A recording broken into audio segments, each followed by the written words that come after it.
संवाद सर्व करीती तू दूर तारे, आनंद सृष्टी मधला जाणून घे, आनंद सृष्टी मधला जाणून घे. माझ्यातले नवलही रे माणसा तू, श्रेष्ठत्व थोरत वही नाहीच किंतु, श्रेष्ठत्व थोरत वही नाहीच किंतु.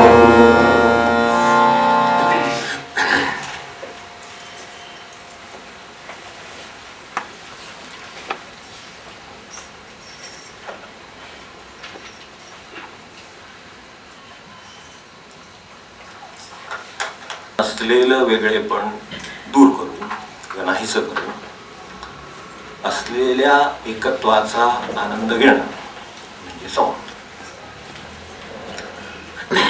नसलेलं वेगळेपण नाहीस करून, आता ती गोष्ट नाहीच, ती नाहीशी काय करायची याचाच अर्थ ती भासते वाटते असं व्हायला येतं, असं आपल्याला वाटतं.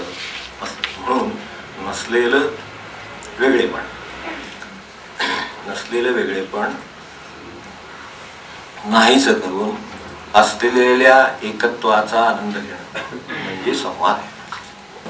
आता आपल्याला वेगळेपण वाटतं, हा आपला अनुभव आहे. आपला अनुभव आपल्या इंद्रियानं धरून आहे. मला जसं इंद्रियानं वाटतं तसं मला आहे असं वाटतं.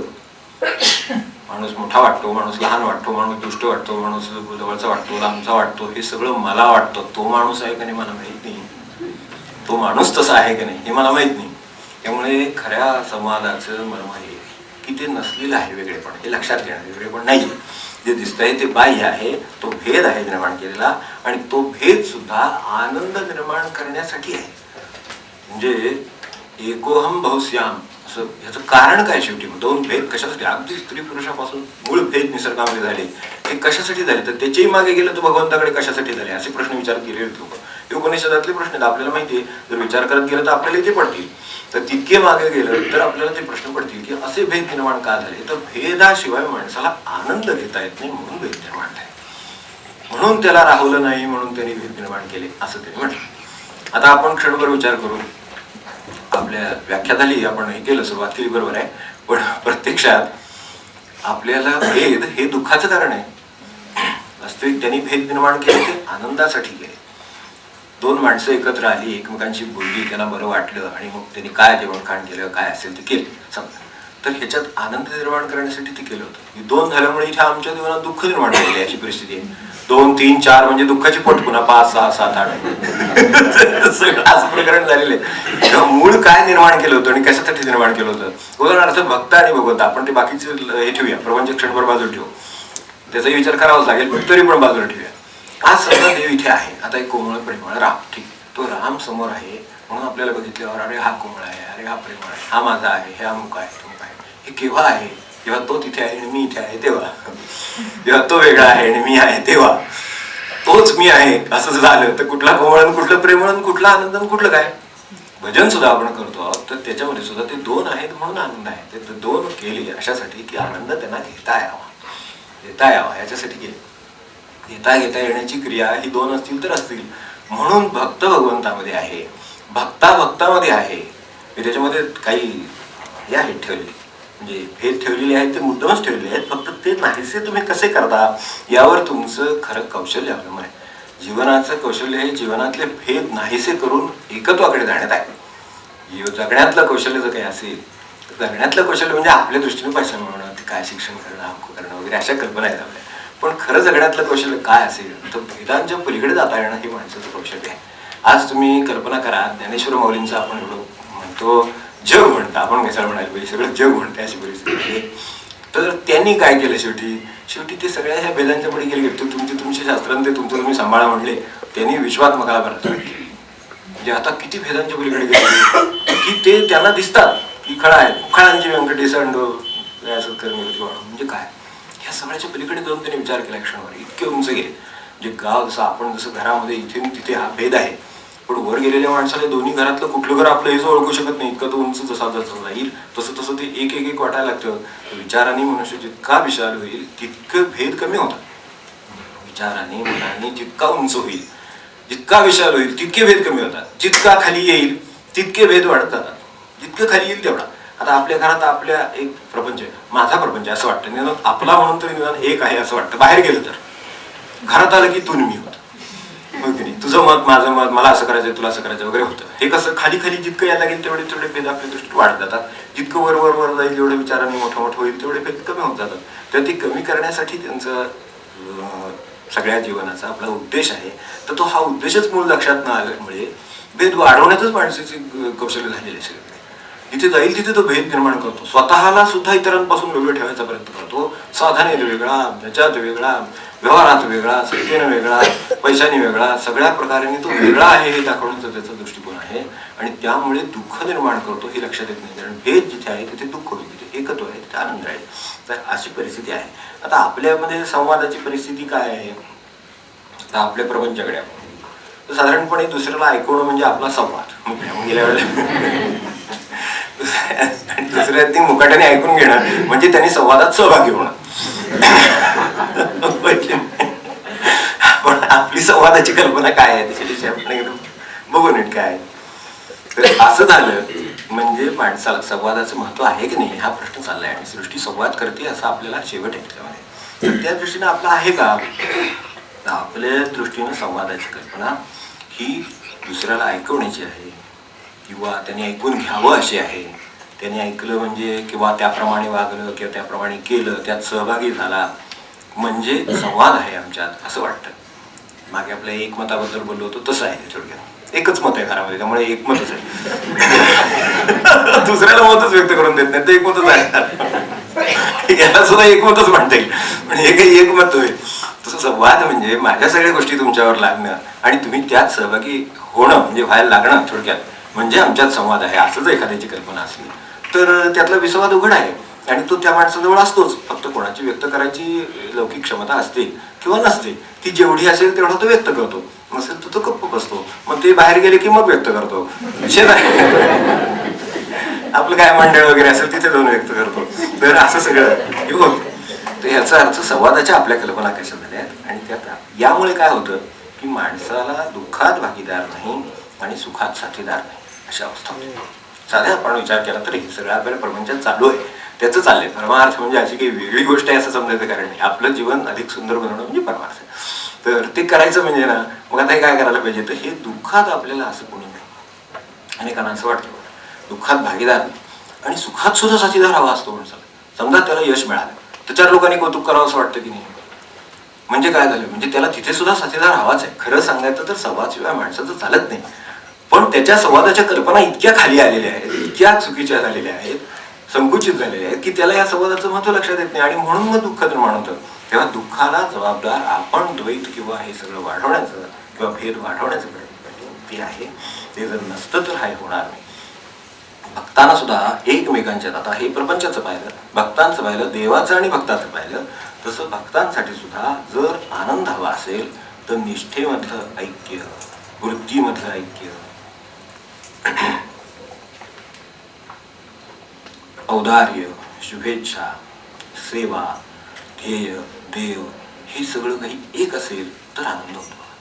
सगळे भक्त जमा झालेत आणि यातले आत्ता जी सांगितली या यादीतले गुण नाहीत अशी कल्पना करू. औदार्य नाही भक्तांच्यावर किंवा कुठलंही एखाद्या घ्या सेवा नाही तर तिथे आनंद निर्माण होत नाही. हे आपल्या लक्षात येईल की जिथे जिथे ज्या ज्या ठिकाणी म्हणून भक्तामध्ये भेद निर्माण झाले की देवाचे भेद व्हायची वेळ येते तर काय सांगायचं. तर भक्तांना आनंद निर्माण होत नाही याचं कारण भक्तांच्या मध्ये ऐक्य नाही आणि म्हणून भक्तांना आनंद निर्माण होत नाही. त्याचं कारण निष्ठा त्या ठिकाणी. निष्ठेला एक पण पाहिजे. त्या निष्ठेला एक पण असलं तर प्रश्न येत नाही. त्यांनी तुम्हाला काय सांगितले ना म्हणजे मग प्रश्नच येत नाही असं वाटेल.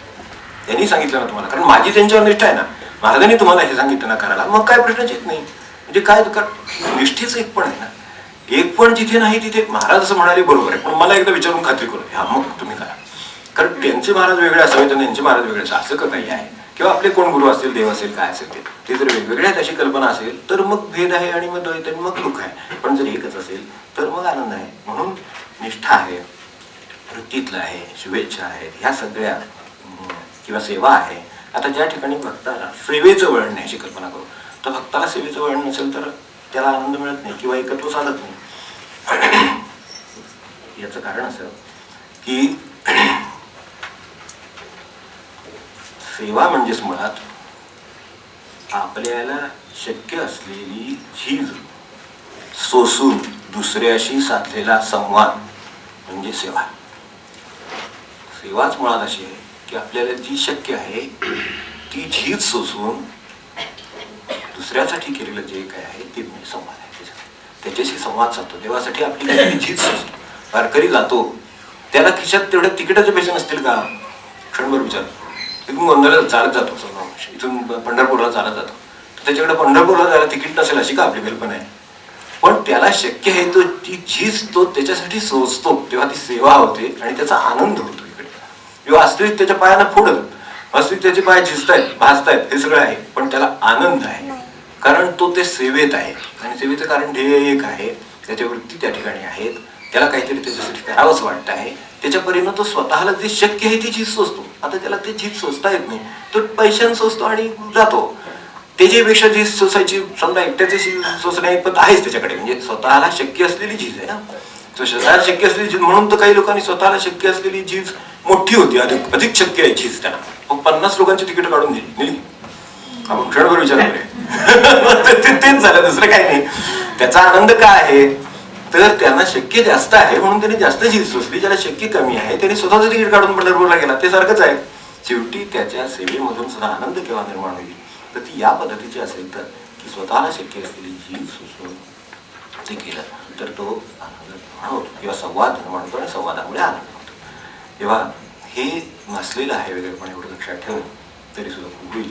आणि सर्व बाजूने जे अगदी सुरुवातीला आपण पाहिलं तसं जी म्हणून द्वैत निर्माण झाली त्याच्यामध्ये एकत्व आणण्याचे मार्ग म्हणजे इच्छा, आपल्या योजना, आपलं स्मरण, या सगळ्यामध्ये जर आपल्याला ते ऐक्य आणता आलं तर भक्तीतलाही आनंद आहे, देवभक्तातलाही आनंद आहे.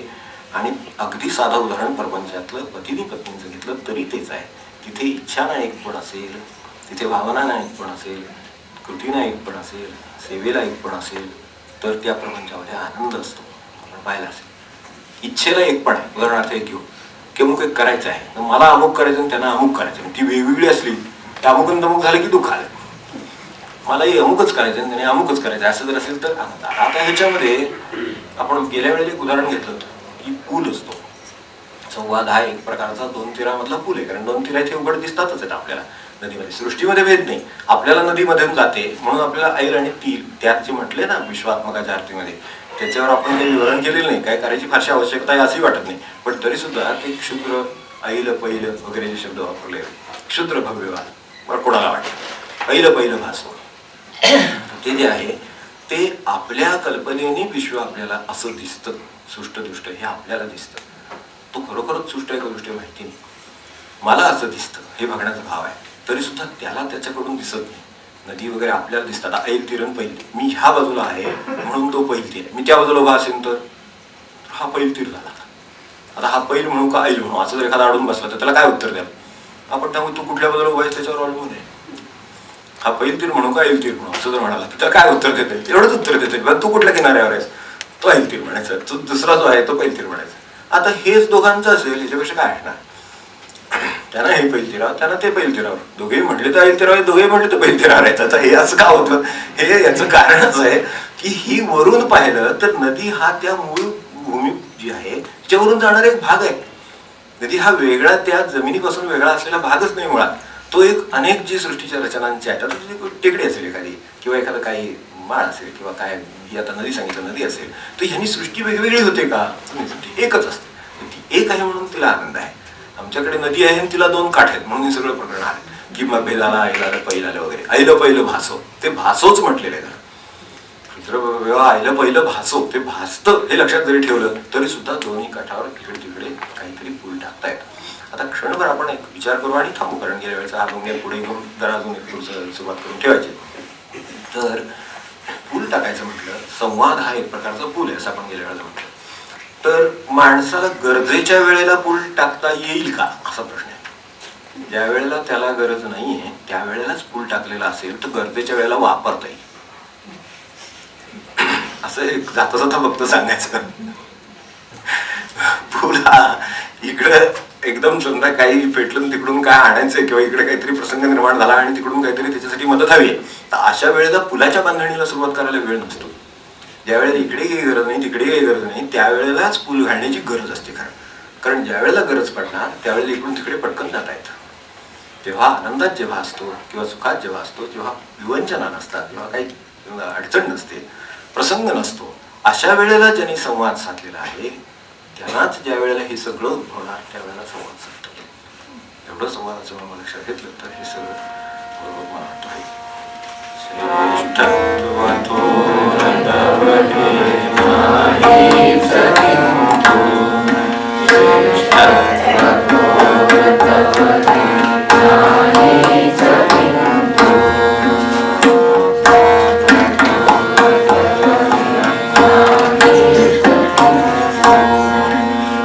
बागेत झाड उगवोवा माळ राणी, बागेत झाड उगवोवा माळ राणी, पक्षी असोत इवले वा सिंह कोणी, पक्षी असोत इवले वा सिंह कोणी, जगण्यास सर्व पुरवी जपणूक रोज, जगण्यास सर्व पुरवी जपणूक रोज, जैसा नवीन जुळला संबंध आज, जैसा नवीन जुळला संबंध आज, तू काळजी करीत का तव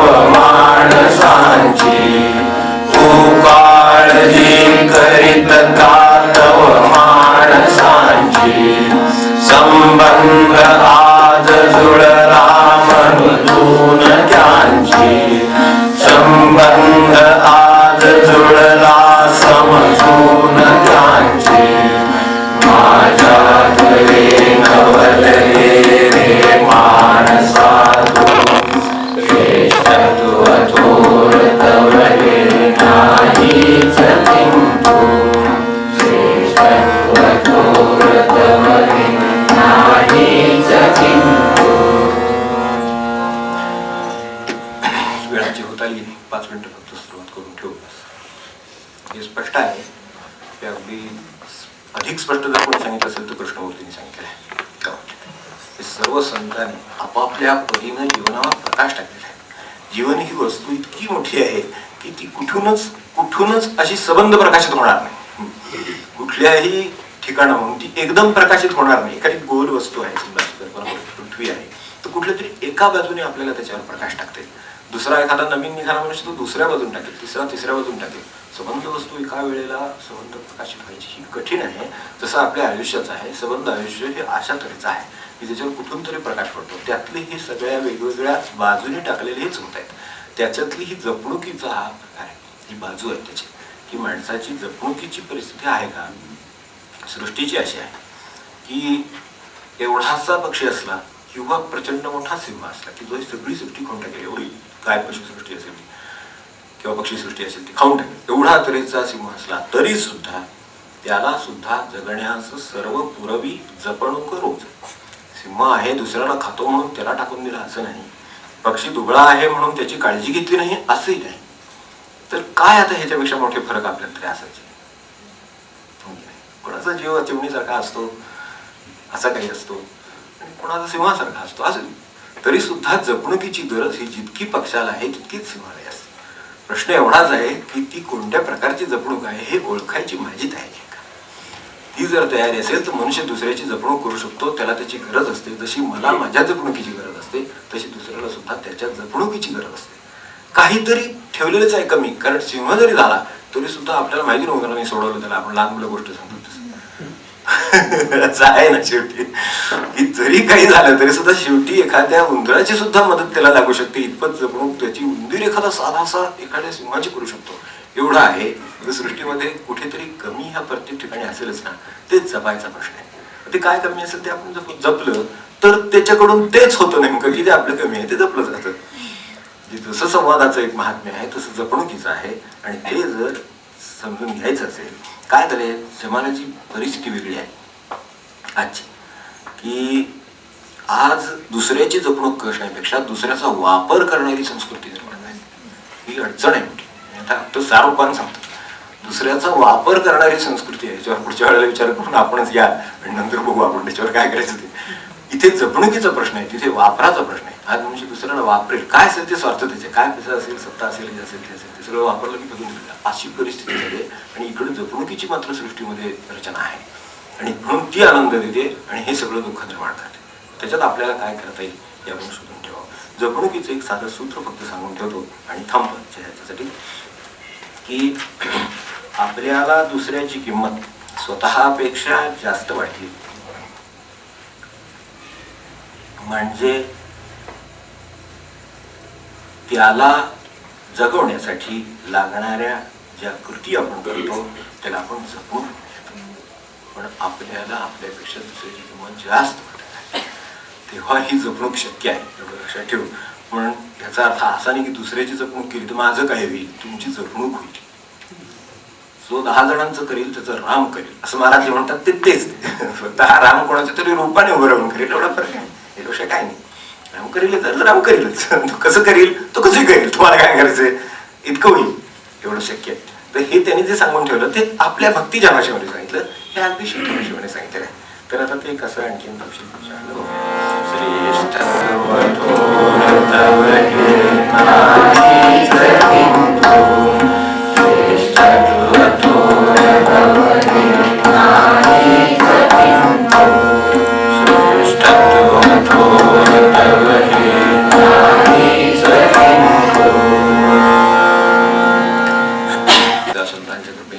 सांगितल्याप्रमाणे हा चतुर्मास सुरू झाला, महिनाभर उशिरा सुरू झाला आणि आता तो समारोपाकडे आला.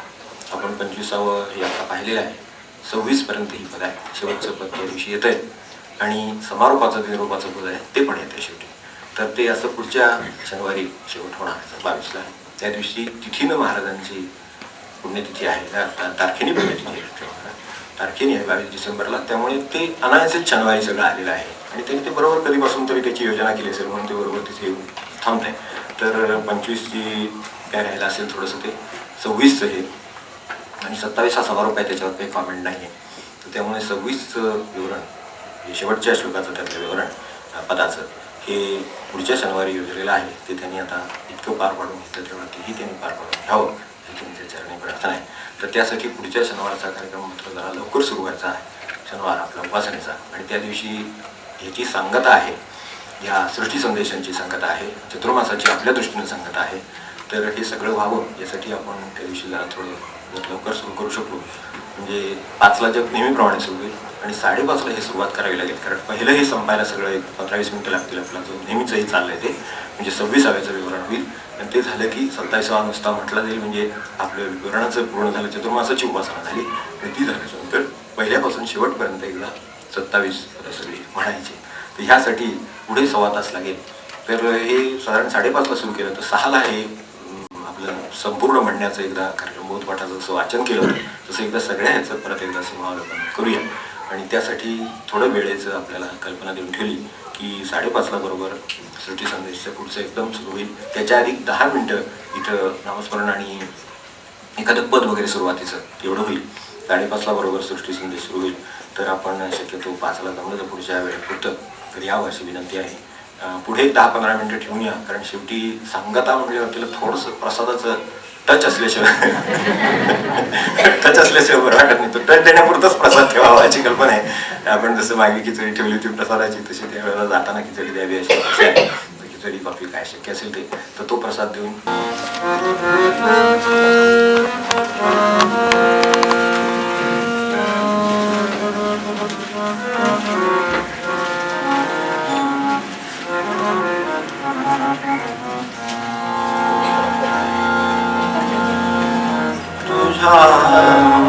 पायाची आठवण तुझ्या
जय जय राम